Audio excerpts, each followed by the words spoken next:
ስለዚህ እኔ ከመሀል ወጣው። በቃ ማለት አድርጉም አታድርጉም በቃ እንደፈለጋችሁ እና ይሄን ነገር ማክሮኝ ብዬ ከመሀል ወጣው እና እንደዚህ ማድረጌ ተገቢ ነው?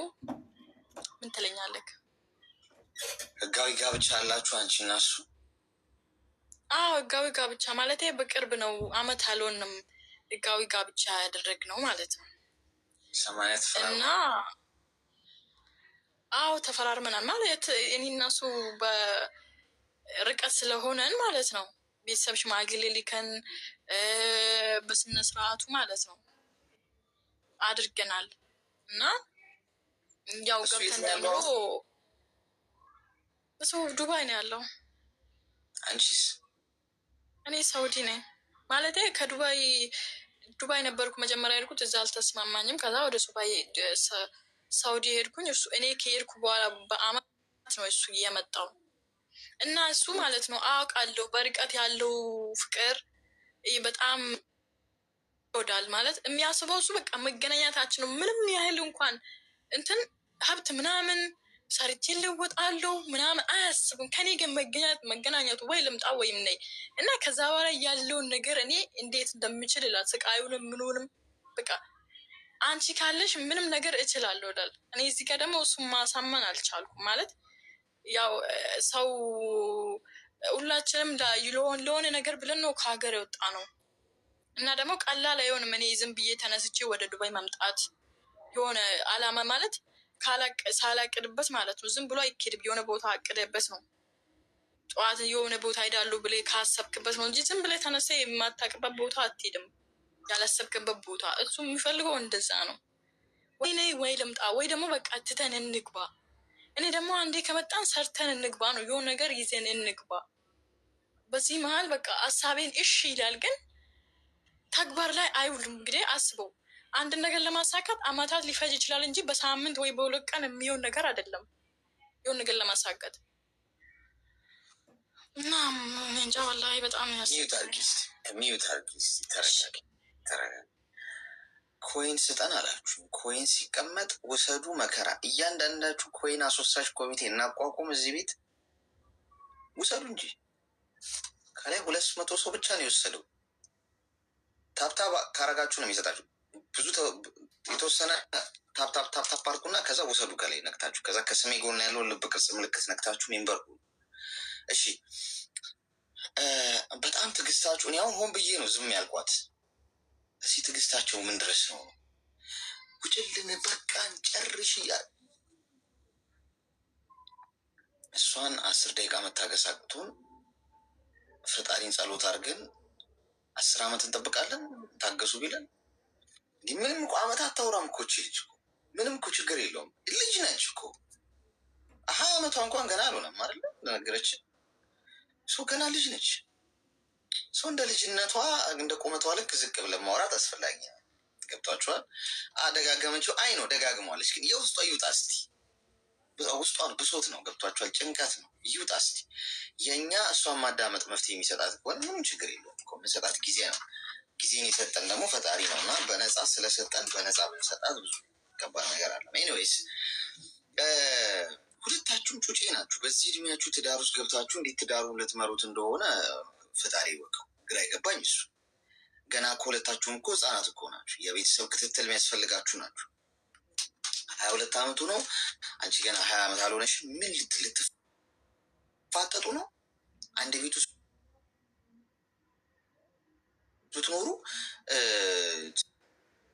ትንሽ ጊዜ ነው አብራችሁ የምትኖሩት። ችግር የለብኝም።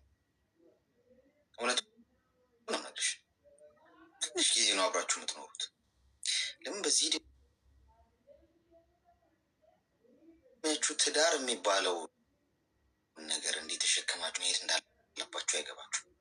በ22 ዓመቱ እንዴት ትዳር እንደሚመራ አያውቅም። እሱ ልጅነት ላይ ነው ያለው፣ ገና መዝለል ላይ የሚያጓጓው የሚያሳስበው በዚህ በ22 ዓመቱ። እኔ 22 ዓመቴ ላይ ሆኜ የሚያሳስበኝን ነገር የነበረው ነገር አሁን ሳስበው በጣም ነው ማፍረው መስቀው። እንደው ምን አይነት እንደው በዛ እድሜ ነበር የሚያሳስበኝ። ዙር ብላችሁ ስታዩት ጊዜ ነው የሚያስተምራችሁ። ጊዜ ሲሄድ ሲመጣ፣ ስትወድቁ ስትነሱ፣ እድሜ ሲሄድ ትበስላላችሁ። ኒስ በጊዜ ሂደት ነገሮች ይገቧችኋል። በ22 ዓመት ይሄ ነበር ሲያስጨንቀኝ የነበረው የምትሉት ነገር በጣም ያስደነግጣችኋል። ይሄ ሰው አግብተሹ እንዴት ነው ሊድ የሚያደርገው? ትዳሩ ከባድ ነገር እኮ ነው። መጋባትን እንዴት ነው የምታስቡት? በጣም ኮሪስፖንሲቢሊቲ እኮ ነው ጋይስ። በእድሜ ውሰዱ ኮይን። አሁንም ሁሉም ሰው አልወሰደም። እሺ ከላይ ሳጥኑ ነክታችሁ ስሉ እና ሜምበር ሆኑ። ከባድ እኮ ኃላፊነት ነው። የኔ እናት ስለምትወደጅ ብቻ እኮ ትጋቢ ነው። በጣም እኮ ይህን እንዴት ማስረዳት ነው የሚቻል ባይገባኝም፣ ግን ስለተዋደድሽ አብረሽ መኖር አስፈላጊ አይደለም፣ ወይም ደግሞ አብረሽ መኖር አያዛልቅሽም። አብረሽ ስትኖሪ በጣም ታፈቅር የነበረውን ሰው ማየት የምትጀምሪው ነገር አለ። ትዳርና ፍቅረኝነት ኮምፕሊት የተለያዩ ነገሮች ናቸው ጋይስ። የሰማይና የምድር ልዩነት አላቸው። በፍቅር ጉዳይ ውስጥ ስትሆኑ የምትገናኙት በውጭ ነው። ካፌ ነው የሚያገኝሽ፣ ሲኒማ ነው የሚጋብዝሽ፣ ቀጥሮች ነው የምትሄጂው። አብረሽው ቁጭ ብለሽ አውርተሽ ወደ ቤትሽ የምትሄጂው። የተመጠነሽ ጊዜ ነው እሱን የምታውቂበትና የምታይበት። ኳሊቲውን ብቻ ነው የሚያሳይሽ፣ እሱም ያንቺን ኳሊቲ ብቻ ነው የሚያየው። ገብቶሻል? ስለዚህ ያፈቅርሻል፣ ታፈቅሪያለሽ። ወይኔ እሷ እኮ ያለ እሷ እኮ ህይወት፣ እሷ ሴትማ ማን አለ ይልሻል። አንቺም እንደዚያው ስትኖሪ አንድ ቤት ውስጥ ግን ኳሊቲ አይደለም የምታየው፣ ሰውየውን ራሱን ትክክለኛውን ማንነቱን ታያለሽ። እሱም እንደዛ። ያንን እውነታ ፊት ለፊት መጋፈጥ የምትችይበት እድሜ ላይ አይደለሽም። ትከሻሽ ሰፊ ያለን እንዲህ ነው እንዴት ዳርና ብለሽ ለቀሽ ነው የምትወጪው። እውነቱን ነው የምነግርሽ። አሁን የምነግርሽ ነገር በህይወትሽ ውስጥ ስለሚከሰት ታስታውሽኛለሽ በእርግጠኝነት። ቀዶ ጥገና ላይ ሆኜ አትሳሙኝና ተሰርጀሪ ክፍል መቀስና ምላጭ ይዘን እዚህ ኪሲንግ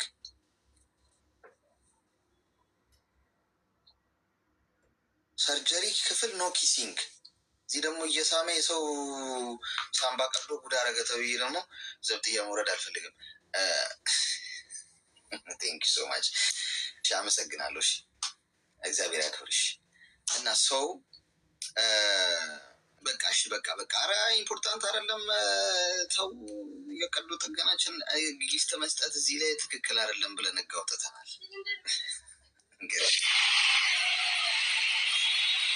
አመሰግናለሁ። እሺ በጣም አመሰግናለሁ። አዎ ጌም ላይ ቢሆን ይሄኛውን የሰማ ነው፣ ሌላኛው አሌክስ ነው እዛ ጋር ያለው።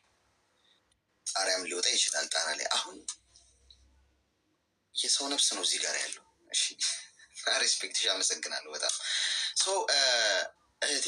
ትዳር በጣም ኢምፖርታንት ነገር ማለት አስበሽ አቅደሽ በደንብ በስነ ስርዓት ገብቶሽ የምታገቢውን ሰው አውቀሽ በእድሜ በስለሽ የምትገቢበት። አለበለዚያ ስለገባሽ አለ የ30ኛ ዓመት የትዳር አንቨርሰሪያቸውን አከበሩ የሚባልለት ትዳር ውስጥ ነው መኖር ያለብሽ እኮ አይደል?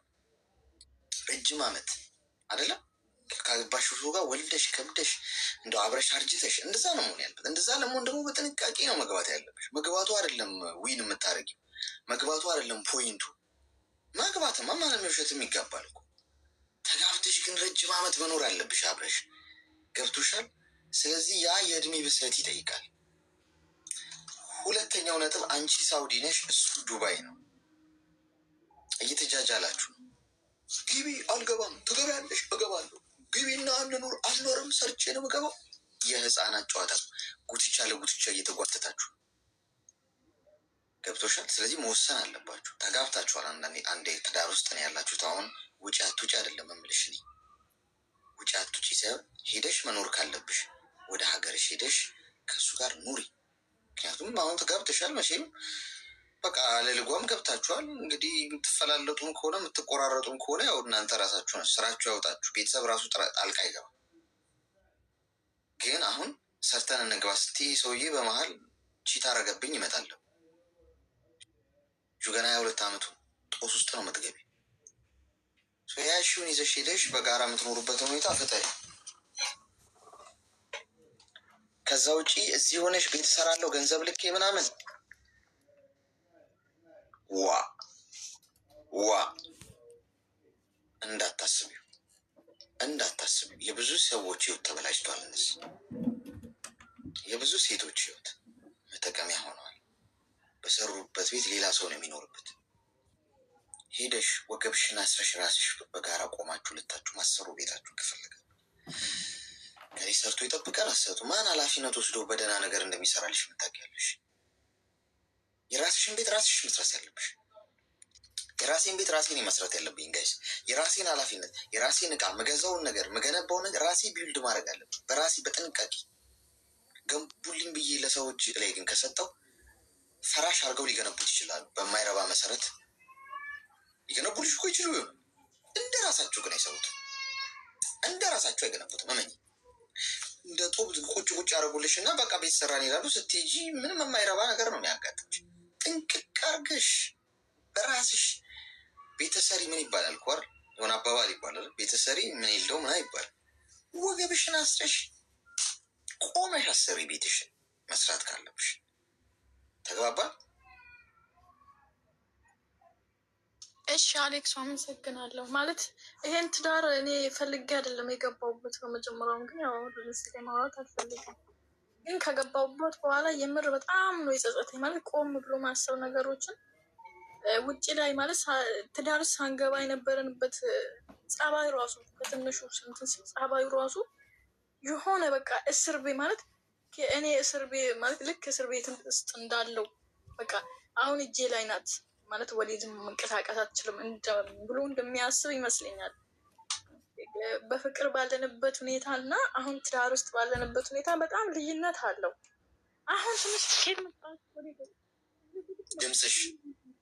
ድምፅሽ ታፈነ። እንኳን ቆይቼ ስመጣ ምንም አይለኝም፣ ግን አሁን ላይ የቴሽ ከየት መጣሽ፣ ምን ሰራሽ፣ ምን ያርሽ ምናምን እንዶ ለዚህ በቃ ስንግል መሆን አማረኝ። የሆነ እስር ቤት ነው ያለሁት ወላሂ ላዝ እኔ እንጃ እናንተ ስንግልነት ምናምን የምትሉት ኧረ በምን ጣዕሙ።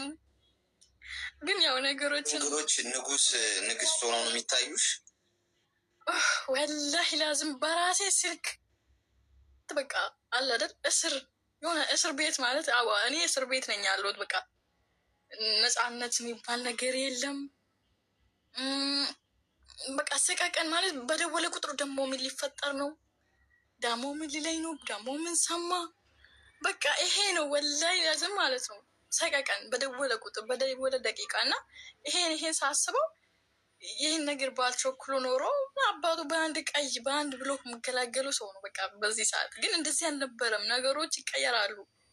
ፍቅር ውስጥ ባላችሁበት ሰዓት ያለው ፍሪት በቃ ፍሪ ናችሁ። ምንም ነገር ብታረጉ እንኳን አይቶ እንዳላየ የሚሆን ሰው ትዳር ውስጥ ገብቶ ኮሽ ባለ ቁጥር የሚቀየር እና ያን ነገር ደግሞ ትዳር ማለት ያው አንዴ ከገባይበት ወስነ ነው። ከገባ በኋላ ደግሞ ዝም ብለህ የምትወጣ ነገር አይደለም፣ ማስተካከል ነው ያለብህ። እና ከገባሁበት በኋላ እኔ ጀምር በአንድ ጥሪ ስልክ በቃ ያበላሸው ትዳር ምናምን ማለት ሳላሰብበት እሱ በጣም ሲጨቃጨቀኝ ነው ለቤተሰብ ለምን ነገር እንደዚህ ላይ በአንድ ጥሪ ስልክ በቃ እንደዚህ ሽማግሌ ይመጣል ብዬ በአንድ ጥሪ ስልክ ለቤተሰብ ነገርኩ። አንዴ ቤተሰብ አውቋል። በዛ አስቾክራ የሆነ ቾኮላ ምን አውቃለሁ። እና ከዛ በኋላ ነገሮች ቆም ብዬ ሳስብ ነው እየገባኝ እና የምሬ ነው። እናንተ ሲንግል የሆናችሁ ምንም አታማሩ። ባላጣው ፍቅረኛ አጣው ወይኔ መቀየር ብችል እኔ ነበርኩ መቀየር ወላሂ ላዝም ፍሪ በቃ ጭንቅላታችሁ ምንም አያስብም። ከፈለጋችሁ ታወራላችሁ፣ ከፈለጋችሁ ዘመን አባቱ ብላችሁ ዘግታላችሁ። እኔ ከዘጋው እንዴት ትዘጊያለሽ? ጆሮ ይላል። ግዴታ ነው ማውራት። ባል ነው ባል ስለተባለ መዝጋትም አትችልም። ገባ እና ስቃይ ነው እንግዲህ። ፈጣሪ ይርዳን። እናንተ ሲንግሎች ደግሞ የምር አታማርሩ። የምሬን ነው እና አመሰግናለሁ። እሺ ሁላችሁንም በጣም አመሰግናለሁ።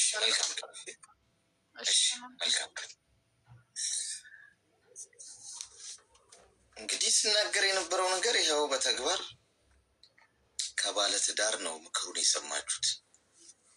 ሲንግልነት ይለምልም። መፈክራችን ዓለም አቀፋዊ እየሆነ ነው ያለው። ባለትዳሮች ራሱ መፈክራችን እየተቀላቀሉ ነው ያሉት። ስሙኝ፣ እኔን ግድ የላችሁም ስል በምክንያት ነው። እኔን የሲንግሎች ማህበር ዋና ጸሐፊ፣ ሊቀመንበር፣ የውጭ ጉዳይ ሚኒስትር፣ ጠቅላይ ሚኒስትር፣ ፕሬዚዳንት አድርጋችሁ ስለሾማችሁኝ አመሰግናለሁ። ጤና ይስጥልኝ። ሄሎ። ስልጣኔን በአግባቡ ነው የምጠቀመው። እና ስልጣኔ ደግሞ መቼም አልለቅም፣ አይዟችሁ። ገና ለገና ጠብሶ ስልጣኑን እኔን ስልጣኔን ለማስለቀቅ ከፍተኛ ሴራና ደባ ነው እየተሰራ ያለው። አልገባችሁ? ጤና ይስጥልኝ። አብሮ ይስጥልኝ። እንኳን ደህና መጣሽ። እንኳን ደህና ቆያችሁ። ሰላም ነው? እግዚአብሔር ይመስገን። ምን እንታዘዝ? በጣም አመሰግናለሁ ስላስገባኝ፣ ደስ ብሎኛል። ያው ሁሌ እንከታተላለን አንተ የሚሰጠው ትምህርቶች በጣም እኛ በስደት ያለው ይሄት ወንድሞች በጣም ትምህርት የሚሆነ ነገር ነው የሚሰጠው እና ትላንትና እየተከታተልኩ ነበረ። አንዷ ባሉ ፖሊስ ነበረ እና ልጅ አለ አሁን አረብ ሀገር ከመጣ በኋላ ራሱ እናቴን ልጆቹን ሰክሮ ይሰድባል፣ ይቆሽሻል ምናምን ብላ ያወራች ነበረ። እያዳመጥኩ ነበረ ትላንትናም ራሱ እና በሰው ህይወት ያው ብዙ ነገር ይከሰታል እና እኔም እንደሷ ከአንተ ምክር ፈልጌ ነው እና መጀመሪያ አረብ ሀገር ነበርኩት ቤሩት 5 ዓመት እየሰራው ነበረ። ቅድም ሲስተር እንደተናገረችው ያው ወድጄ የገባሁበት ህይወት አይደለም። መጀመሪያ ባድ ነበር፣ አገብቼ ነበረ። አንድ ልጅም አለ ከሱ ጋር ያለው ነው ሄድኩት። በሩት ሄጄ እየሰራው ነበረ፣ ብሩ ልክ ነበረ፣ ቤት ተሰርቶ ነበረ፣ ቦታ ተገዝቶ ከተማ ላይ። ከዛ ያው አንዴ ህይወት ብለን ከገባን ማውጣቱ በጣም ከባድ ነው። አምነን ሳይወድ በግድ የገባነው ህይወቱም ቢሆንም ያው ማውጣቱ አንዴ ስማችን ጠፍቷል። ተመልሰን ወጥተን ደግሞ ማኖሩ በጣም ከባድ ነው እና በዛ ብለን ብዬ እኔን ደግሞ አንዴ ገብቼ ለው ማውጣት የማይችልበት ቦታ ስለሆነ ያው ፈጣሪ መጸለይ ነው ብዬ የኖርኩ ብር ልኬ ቤት ተሰርቶ ነበረ እና በተሰራ በሱ ነው። ከዛ 5 ዓመት ሰርቼ ኢትዮጵያ ገባሁት። ኢትዮጵያ ገብቼ ወደ 2 ወር ነው 2 ወር ቆይቼ ነበረ ኢትዮጵያ ላይ ያለው። የተላከበት ብሩ የታለ? የተሰራው ቤቱ ይሄ ነው፣ የቀረው ነገሩ የታለ ብዬ ጠየቅኩት። የቀረው አንቺ ምን እንሰራልሻለ? ቤት ከተሰራ ማረፊያ ከተሰራ ደግሞ የፈለግሽው ነገሩ ከተሞላ ምን ያስፈልግሻል? ለምንድን ነው የምትጠይቂ ብሎ ተጣለን። ከዛ እኔ ራሱ በሩት ያለው ነው 8 ወር ሙሉ ስልኩ ዘግቶ ነበረ ብሎክ አድርጎኝ። ከዛ ቀጥታ ራሱ አዲስ አበባ ገብቼ ሲስተር ጋር ነው ያረፍኩት። እነሱ ደግሞ እኛ ደግሞ እሱ የራሱ እንደተተኛ እሱ የራሱ መቀበል አለ። እሱ ካመጣም በኋላ አንቺን የሚሆነው ነገሩ የራሳችን እና ያለ ቤተሰቦችን አሉ። እሺ አልኩትና ሲስተር ጋር አረፍኩት። መጥቶ ተቀበለ። ሄድኩት። ከሄድኩት በኋላ ያየሁት ነገሩ በጣም በቃ የራሴን ነካኝ። አልቻልኩም።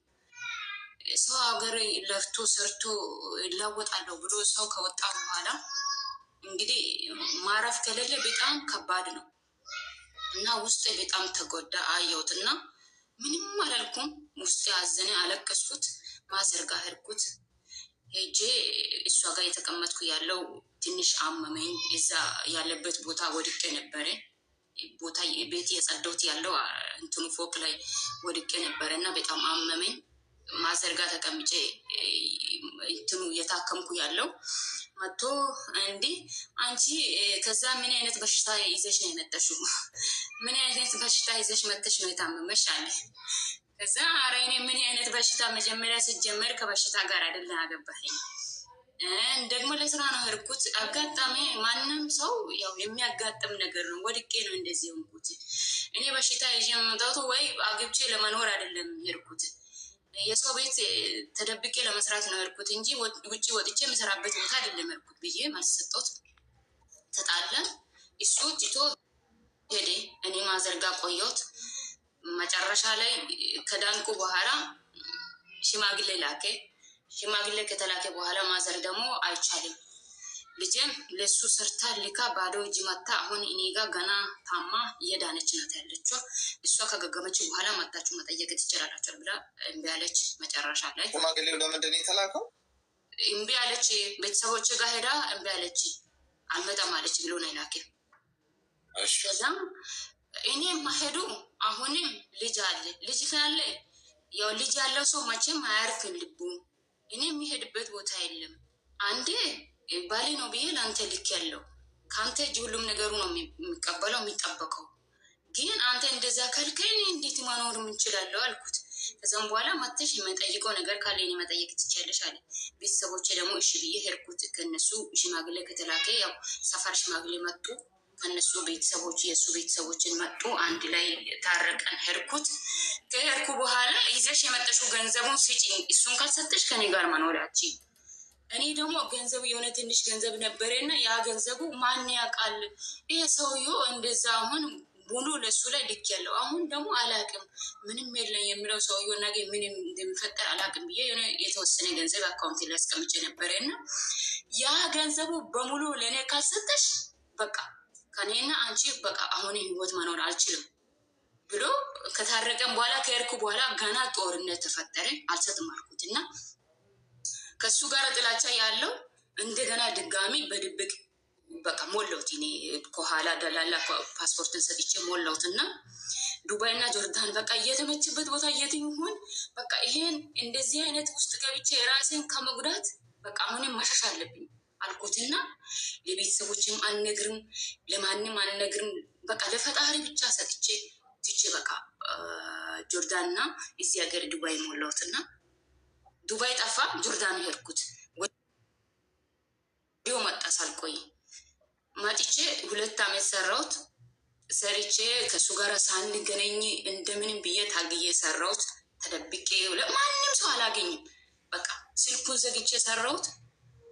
መጨረሻ ላይ ኢትዮጵያ ገባሁት። ከገባሁ በኋላ እንደገና አሁንም ድጋሜ ሽማግሌ ይልካል። ከዛ ደግሞ ከኋላ ከሱ ጋር የሚያወሩት ምን ይላሉ? እኔ ከሱ አሁን የሚፈልገው ገንዘብ ነው እንጂ እሷን ይፈልግ አይደለም። ገንዘቧ ከሷ እጅ ያለው ገንዘቧ ብቀበል ኑሮ አሁንም እኔ ገንዘቧ ከተቀበልኩኝ ሰው ነኝ፣ ገንዘቧ ካልተቀበልኩ አሁንም አልተውም አለ እያለ ነው። ተጠንቀቂ አንቺ በጣም ይሄ ሰውዬው ገንዘብ ነው የሚፈልገው እንጂ አንቺን የሚፈልገው ሰው አይደለም አሉት። ከዛ መጨረሻ ላይ አሁን እኔም ችግር የለም ሰርቼም ቢሆንም ታግዬም ቢሆንም ለማኖር እኔ ሞክራለሁ። ታግያለሁ ራሱ ብዙ ጊዜ ሞክሬያለሁ። እኔ ብቻ አይደለም በእኔ ምክንያት ቤተሰቦች ራሱ ብዙ ደረጃ ነው ብዙ ዛቻ ነው የደረሰ እውነት እና ብዙ አሁን ለምሳሌ ይቅርታ አድርግልኝ፣ ያው እዚህ ጋር ወንዶቹ ካላችሁ በጣም ይቅርታ አድርጉልኝ እና ወንድ ልጅ እንግዲህ ካገባን የራሱ በራሱ አይምሮ ሴት ልጅ ማስተዳደር አለብን። ለምን አሁን አንተ የምነግረው ነገሩን ሰምቶ ቤተሰቦች ሄድና